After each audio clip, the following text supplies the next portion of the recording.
इस कहानी की शुरुआत 563 बीसी इंडिया में हुई थी। ये तब का वक्त है जब इंडिया में कई राज्य थे, बड़े छोटे। उनमें से ही एक राज्य कपिलवस्तु था। वहाँ के राजा शुद्धोधन की पत्नी महामाया को लुम्बिनी वन में एक पुत्र को जन्म दिया, जो आगे बढ़ के इंडिया को ही नहीं पूरे वर्ल्ड को एक नया रास्ता दिखाया। उस पुत्र का नाम सिद्धार्थ गौतम रखा। सिद्धार्थ बचपन से ही बहुत सेंसिटिव थे। उनके पिता उनके लिए चिंतित थे कि वह राजपाट छोड़ के संन्यास न धारण कर ले, इसीलिए उन्होंने सिद्धार्थ को महल से बाहर नहीं जाने दिया। पर कुदरत के नियम से वंचित रख पाना उनके लिए संभव नहीं था। एक दिन वह राज्य में घूमते समय उन्होंने कई दृश्य देखे। संसार के सत्य, दुख और अन्य कई चीज़ें उनके मन में गहन कर गई और उनका माइंड चेंज हुआ। वह मेडिटेशन के मार्ग पर चल पड़े और सब छोड़ दिया। दुनिया को एक नया रास्ता दिखाने उन्होंने आगे चल के डीप मेडिटेशन की, जो अन्य मेडिटेटर्स करते थे। उनका सारा शरीर कमज़ोर हुआ, बॉडी जवाब दे चुकी थी और उन्होंने पाया शरीर को पेन देकर फ्रीडम का वे नहीं फाइंड कर सकते। उन्होंने एक नया मार्ग को फाइंड किया, द 8 वे ऑफ एनलाइटमेंट, जो आज दुनिया जानती है और हम भी मानते हैं और सब मानते हैं। उन्होंने इंडिया में एक नए युग की स्थापना की, जो आज तक किसी ना खोजी हो। वह न्यू वे, द मिडल वे, मध्यम मार्ग।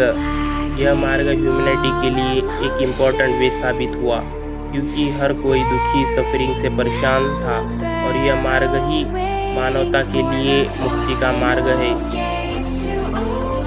और ये सही साबित हुआ। सिद्धार्थ का माइंड अब बुद्ध से कन्वर्ट होकर बुद्धिज़्म में आ गया था।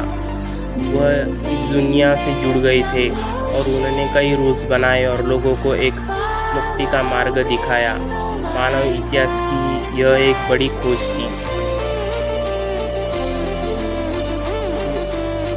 मानव को सच्चाई दिखाने के लिए उन्होंने कई रूल्स बनाए और सत्य के मार्ग पर चलना सिखाया। बुद्ध की डेथ 483 बीसी में वैशाख पूर्णिमा के दिन हुई। इंडिया के लिए यह सबसे बुरा वक्त था। लेजेंडरी बुद्धा का अंत हुआ और आगे चल के बुद्धा को वे ऑफ मिडल पूरे दुनिया में स्प्रेड हुए। बुद्धा के थॉट्स, वे और वे ऑफ एनलाइटमेंट को स्प्रेड करने में इंडिया के नेटिव इंडियंस का बहुत बड़ा योगदान है। मुख्य रूप से बुद्धिस्ट मॉन्क्स और इंडियंस का इम्पोर्टेंट पार्ट होकर भी न्यू इंडियंस इसे दबाते हैं। इस कहानी की शुरुआत 563 बीसी इंडिया में हुई थी। ये तब का वक्त है जब इंडिया में कई राज्य थे, बड़े छोटे। उनमें से ही एक राज्य कपिलवस्तु था। वहाँ के राजा शुद्धोधन की पत्नी महामाया को लुम्बिनी वन में एक पुत्र को जन्म दिया, जो आगे बढ़ के इंडिया को ही नहीं पूरे वर्ल्ड को एक नया रास्ता दिखाया। उस पुत्र का नाम सिद्धार्थ गौतम रखा। सिद्धार्थ बचपन से ही बहुत सेंसिटिव थे। उनके पिता उनके लिए चिंतित थे कि वह राजपाट छोड़ के संन्यास न धारण कर ले, इसीलिए उन्होंने सिद्धार्थ को महल से बाहर नहीं जाने दिया।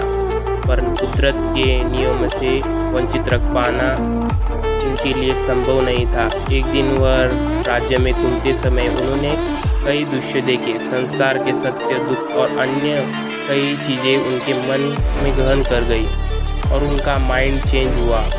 वह मेडिटेशन के मार्ग पर चल पड़े और सब छोड़ दिया।